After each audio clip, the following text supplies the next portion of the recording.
આજના વક્તા શ્રી નજમુદ્દીન મેઘાણી સાહેબનો સંક્ષિપ્તમાં પરિચય હું આપવા માંગીશ. એડવોકેટ શ્રી નજમુદ્દીન મેઘાણી સાહેબની શહેરના અગ્રગણ્ય એડવોકેટ તરીકે ગણના થાય છે.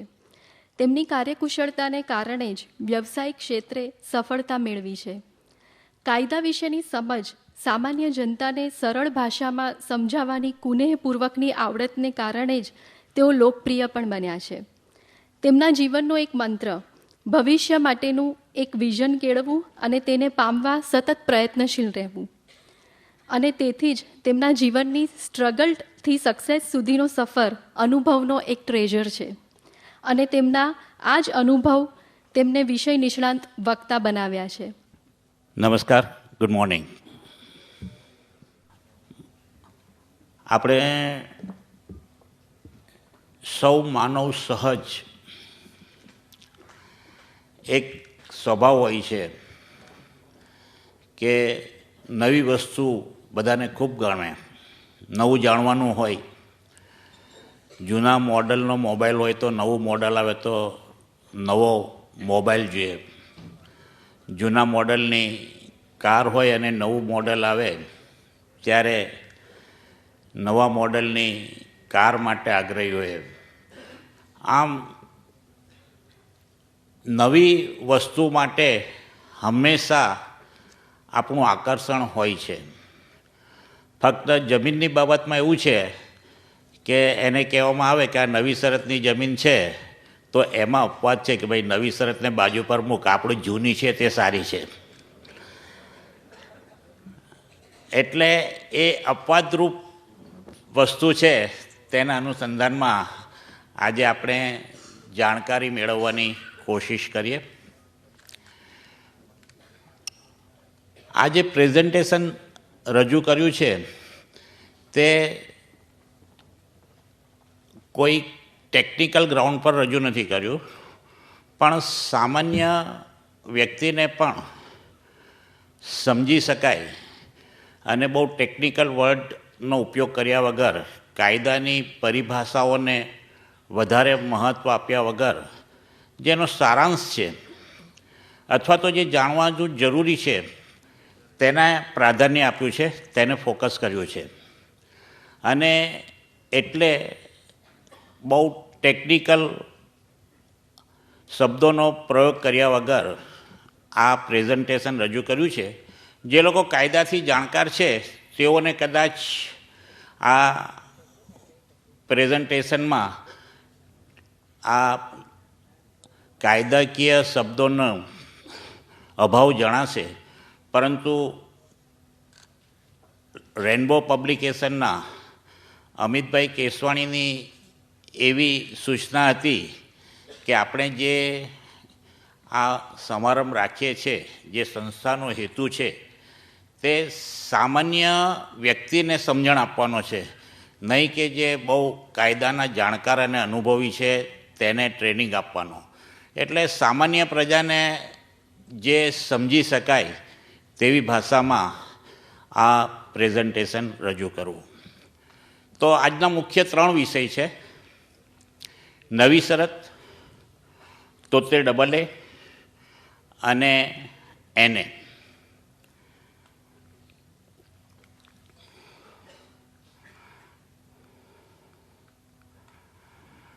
આ 3 વસ્તુને, 3 વિષયને આગળ ગણીને ચાલીએ. નવી શરત એ ગણોત ધારા હેઠળનો શબ્દ છે. 73AA લેન્ડ રેવન્યુ કોડ મહેસૂલ ધારાનો શબ્દ છે. અને NA એ પણ મહેસૂલ ધારાનો શબ્દ છે. જો એક વસ્તુની હું સૌ પ્રથમ ચોખવટ કરી લઉં છું કે હું નજમુદ્દીન મેઘાણી સર્વજ્ઞાન સંપન્ન નથી. આ વિષય સાથે વર્ષોથી સંકળાયેલો છું, એટલે કદાચ થોડું ઘણું આ બાબતમાં જાણતો હોઈશ, પણ કોઈ એમ માની લેવાની જરૂર નથી કે સંપૂર્ણપણે આ કાયદાનો હું જાણકાર છું. એનું કારણ એવું છે કે આ જે સ્લાઇડ આપની સામે છે તે ગુજરાત હાઈકોર્ટના વરિષ્ઠ જજે પોતાના જજમેન્ટમાં જે ટાંકેલા શબ્દો છે તે બેઠા અહીંયા લખ્યા છે, કોઈ પણ જાતના ફેરફાર વગર.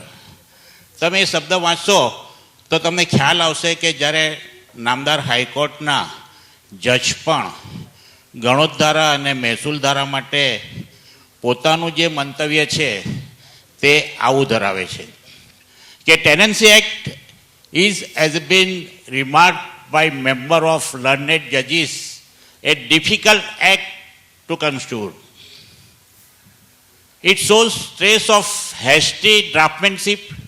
It has been subjected to series of amendments so many times that its result has been that standard of various sections have become disjoint from one another, and in some case continuity has become impaired, and often it has become difficult to have a consistent and integrated picture of the intention of the legislature.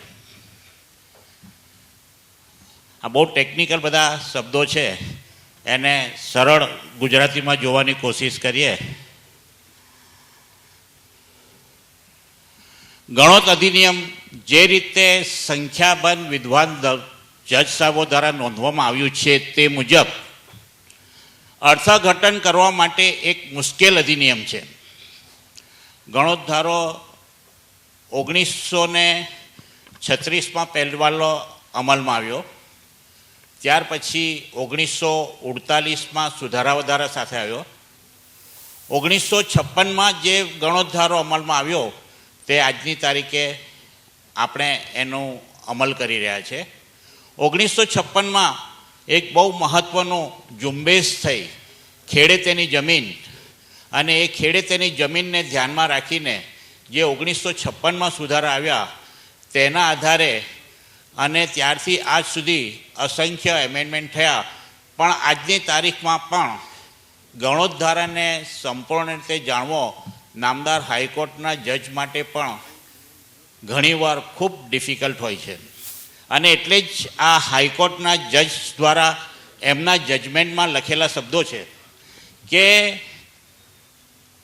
અર્થઘટન કરવા માટે એક ખૂબ મુશ્કેલ અધિનિયમ છે, તે ઉતાવળે થયેલું કાયદાનું ઘડતર દર્શાવે છે, તે શ્રેણીબદ્ધ સુધારાઓને આધીન છે, જેને પરિણામ એ છે કે ઘણી કલમોની જોગવાઈઓ એકબીજાથી વિખૂટી પડી ગયેલ છે અને અમુક કેસોમાં સાતત્ય પડી ભાંગેલ છે, તેમજ ઘણી વખત તેમાંથી વિધાનસભાના ઇરાદાનું એક ધારું અને સંકલિત ચિત્ર મેળવવું મુશ્કેલ બને છે.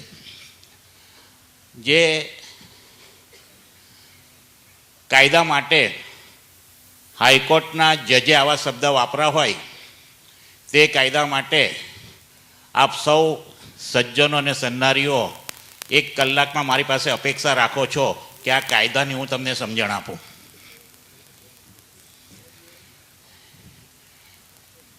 પણ આપણે કાયદો કે કાયદામાં કોઈ ગ્રેજ્યુએટ થવું નથી, પણ સામાન્ય સંજોગોમાં આપણા રોજિંદા જીવનોમાં જ્યાં જમીન સાથે વ્યવહાર કરતા હોઈએ ત્યાં તેનું શું મહત્ત્વ છે તે આપણે જાણવાની કોશિશ કરીએ. આ 3 વિષયની એક ગ્રાફિક બનાવ્યું છે, જેનાથી શોર્ટમાં આખા જે અર્થઘટન છે તેની એક ઇમેજ આપના મગજમાં ઊભી થશે. આ નવી શરતની જમીન માટે આપણે જોઈએ તો નવી શરતની જમીન એટલે શું? તો નવી શરતની જમીન એટલે પ્રતિબંધિત સત્તા પ્રકાર. ગણોત ધારો લાગુ પડે અને કાયદાને આધીન છે. આ એક ગણોત ધારાના આધારે કલમ 32 અથવા તો ગણોત ધારાની કોઈ પણ જોગવાઈના આધારે મળેલી જમીનનું એક નવી શરતનું એક બ્રાન્ચ છે, અને બીજું બ્રાન્ચ છે કાયદા હેઠળ ફાળવેલ મહેસૂલ ધારો અને હુકમને આધીન. આપ સૌને ખબર હશે કે સરકારી જમીન, પડતર જમીનો અથવા રિઝર્વ રાખેલી જમીનો મહેસૂલ ધારા હેઠળ કલેક્ટર દ્વારા ઘણીવાર ઘણા હેતુઓ માટે ફાળવવામાં આવે છે. દાખલા તરીકે સ્કૂલ માટે, હોસ્પિટલ માટે, જાહેર સખાવત સંસ્થા માટે અને કેટલીક વાર ઉદ્યોગો માટે કે ખેતીના વિકાસ માટે આમ અનેક હેતુઓ માટે કલેક્ટર તરફથી જમીનની ફાળવણી કરવામાં આવે છે. એ જે ફાળવણી કરવામાં આવે છે તેમાં પણ એમના હુકમમાં એક શબ્દ લખેલો હોય છે કે આ ફાળવણી નવી શરતની જમીન તરીકે ગણવાની રહેશે. જોકે નવી શરતનો શબ્દ ગણોત ધારાનો છે, પણ મહેસૂલ ધારા હેઠળ ફાળવેલી કે અન્ય કાયદા હેઠળ ફાળવેલી જમીનને પણ આ શબ્દનો ઉપયોગ કરવામાં આવે છે. અને એ ગણોત ધારાથી સંચાલિત નથી, પણ હુકમને આધીન જે કંઈ હુકમ કર્યો હોય તે હુકમમાં જે શરતો લખી હોય તે શરતો પ્રમાણે તેનું નિયમન થાય છે. એવી રીતે તોતેર ડબલ એ એ આદિવાસીની જગ્યા અને આદિવાસીની જગ્યા તબદીલી પર પ્રતિબંધ એ જે કલમ છે મહેસૂલ ધારાની તે 73 છે. એ 73 એના બે ભાગ છે. એક આદિવાસીએ સ્વપાર્જિત પ્રાપ્ત કરેલી જમીન અને બીજું કાયદા હેઠળ ફાળવેલ જમીન. ગણોત ધારા હેઠળ અથવા મહેસૂલ ધારા હેઠળ અથવા અન્ય કોઈ ધારા હેઠળ ઇનામી જમીન છે, દેવસ્થાન જમીન છે કે જાગીરદાર જમીન છે, એવી કોઈ પણ જમીન હેઠળ ફાળવેલી હોય તો એવું કાયદા હેઠળ ફાળવેલ જમીન, સ્વપાર્જિત જમીન અને વારસાગત જમીનને પણ આપણે કાયદા હેઠળ ફાળવેલી છે કે કાયદાથી વારસાગત પ્રાપ્ત થયેલી છે તો એ વારસાગત જમીન પણ અત્રે આવશે. સ્વપાર્જિત જમીનનું સંચાલન, એનો વહીવટ, એનું નિયમન કલેક્ટર કરે છે અને વડીલોપાર્જિત મિલકત અથવા કાયદા હેઠળ સંપાદન થયેલી જમીનનું નિયમન સરકારશ્રી તરફથી થાય છે. અને એને બે વિભાગમાં વહેંચવામાં આવે છે. એક જો આવી તબદીલી આદિવાસી ટુ આદિવાસી થાય અને બીજું આદિવાસી ટુ બિન આદિવાસી. એ દરેકની પ્રક્રિયાઓ જુદી છે. અને ત્રીજું એને આજે એનેમાં પણ બે વિભાગ છે. એક રહેણાંક, વાણિજ્ય અને અન્ય હેતુ માટે જો ખેતીની જમીનનો બિન ખેતી તરીકે ઉપયોગ કરવાનો હોય તો પૂર્વ પરવાનગી, પ્રીવિયસ પરમિશન લેવી જરૂરી છે. પણ જો પ્રમાણિક ઔદ્યોગિક હેતુ હોય તો એનેની પરવાનગી લીધા વગર પણ બાંધકામની પ્રવૃત્તિ, એનેની પ્રવૃત્તિ કરી શકીએ છીએ અને પશ્ચાતદર્શી પરવાનગી આપણે મેળવી શકીએ છીએ. તો આ એક શોર્ટ ફોર્મેટ છે. આખા આપણે જે 1 કલાકનું આ પ્રેઝન્ટેશન છે તેનો ચિતાર આમાં છે. હવે આપણે વારાફરથી નવી શરત, 73 અને એને ત્રણેય માટે ટૂંકમાં જે મહત્ત્વની જોગવાઈઓ છે તે જાણવાની કોશિશ કરીશું.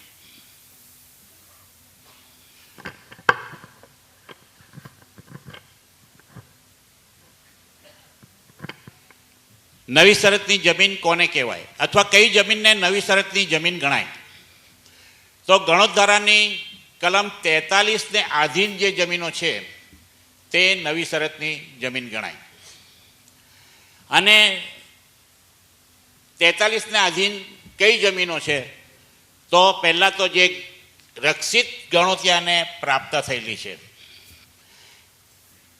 એટલે જે કાયમી ગણોતિયો કહેવાય, તેને જે જમીન ગણોત ધારા હેઠળ પ્રાપ્ત થઈ છે તે 17B, કલમ 17B મુજબ અને કલમ 32 મુજબ કે ખેડે તેની જમીન જે ગણોતિયા હતા તે ગણોતિયાને ખરીદનાર તરીકે ગણવામાં આવ્યા અને કમ્પલસરી કબજેદાર એટલે માલિક પાસેથી ગણોતિયાને માલિક બનાવ્યા. એટલે ગણોતને પ્રાપ્ત થયેલી જમીન ગણોત કાયદા હેઠળ કલમ 32 હેઠળ 32F હેઠળ જો ગણોત ધારાની ગણોતની જોગવાઈઓ સગીરને લાગુ પડતી નથી, વિધવાને લાગુ પડતી નથી અને શારીરિક માનસિક અશક્તિવાળી જે વ્યક્તિ હોય તેને ગણોત ધારાની જોગવાઈ લાગુ પડતી નથી. એના કારણે શું થાય છે? એટલે આખો કાયદો નથી લાગુ પડતો એમ નથી, પણ ગણોત જો કોઈ સગીર ધારણ કરતા હોય અને એમાં ગણોતિયો હોય તો એ સગીરની જમીનમાં ગણોતિયાને ખરીદવાના હક મળતા નથી. જો વિધવાની જગ્યા હોય અને એમાં ગણોત તરીકે નામ ધારણ કરતો હોય તો તે ગણોતને તે જમીન ખરીદવા માટેના હક પ્રાપ્ત થતા નથી. તેવી રીતે શારીરિક રીતે અશક્તિમાન, માનસિક અશક્તિમાન વ્યક્તિની જમીન હોય તો તે પણ ગણોત ધારા હેઠળ એ ગણોતીઓ જમીન પ્રાપ્ત કરવા હકદાર થતા નથી. એ હકદાર ત્યારે જ બને કે સગીર જ્યારે પુખ્ત વયનો થાય તેના 2 વર્ષમાં જો આ પ્રક્રિયા હાથ ધરવામાં આવે. એવી રીતે વિધવા જો પુનઃ લગ્ન કરે તો એના 2 વર્ષમાં, અને માનસિક અશક્તિવાળો જો કોઈ સંજોગોમાં એ પાછો તંદુરસ્ત થઈ જાય તો એ તંદુરસ્ત થયાની તારીખથી 2 વર્ષમાં એ એપ્લિકેશન લાગુ પડે છે. આપણે બહુ 43ના પ્રબંધો કેવા છે તે જોઈશું. આ બહુ ડિટેલથી જઈશું ને તો મુખ્ય બાબતો રહી જશે. કાયમી ગણોત્યાના પેટા ગણોત્યા ખરીદદાર બને ત્યારે, ગણોત્યો ખેતરદાર બને ત્યારે, નાના જમીન માલિકનો ગણોત્યો જમીનના ખરીદદાર બને ત્યારે, ફૌજી સૈનિકની જમીનનો ગણોત્યો જે જમીનદાર બને ત્યારે, દેવસ્થાન સત્તા પ્રકાર નાબૂદીને કારણે, અને ગણોત્યો ખરીદ ન કરી હોય તેવી જમીન કે જે ગણોત ધારા હેઠળ ખેતીની જમીન સરકારે કોઈ ખેડૂતને અન્ય ગણોતે ખરીદ ન કરી હોય તેવી જમીન તેના અગ્રતા ક્રમમાં અન્ય ગણોતિયાને આપે ત્યારે આટલા કારણોસર જે જમીન પ્રાપ્ત થઈ હોય તે કલમ 43ને આધીન થાય છે.